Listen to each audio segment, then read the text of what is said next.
Hello everyone, this is the Familiar DAVENER number 47, and I want to speak today about a very sensitive topic, and I know it's going to be a very touchy one, and that is bringing very small children into Shul.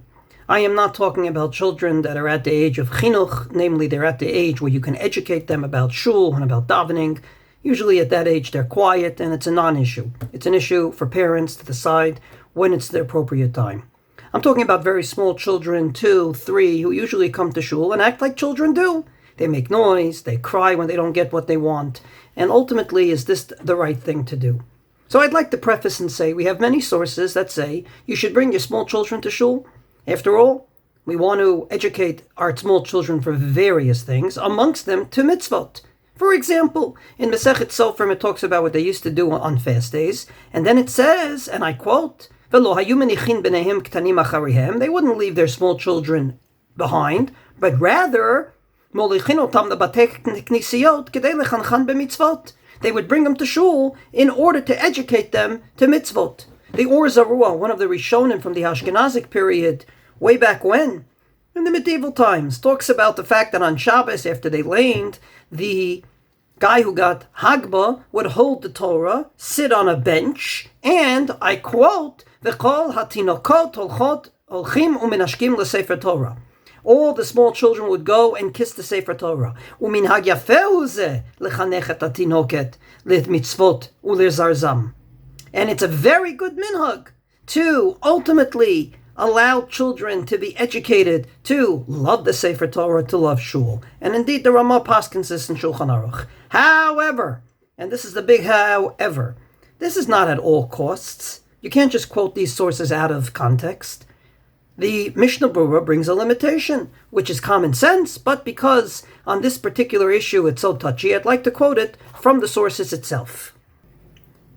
So just yesterday we spoke about how you're not supposed to hold something in your hand because you're going to be more concerned about it falling than about davening. In that same Mishnah Berurah, on that Shulchan Aruch, he brings Rabbi Birkei Yosef, the famous Chida, Rav Chaim Yosef David Azulai, one of the most frequent travelers way back when, who says, and I quote his words, Bebirkei Yosef, Dehu Adin, Asur lahoshiv tinok lefanav b'shat tefillah. You're not supposed to leave a small child with you when you daven because you'll be more concerned about the child than about davening. So number one, it could take away your kavanah. You shouldn't bring a small child to Shul. Number two, the Mishnah Berurah quotes a very famous Shalah that says that there's 3 reasons, no less, not to bring small children that make noise to Shul. Number one,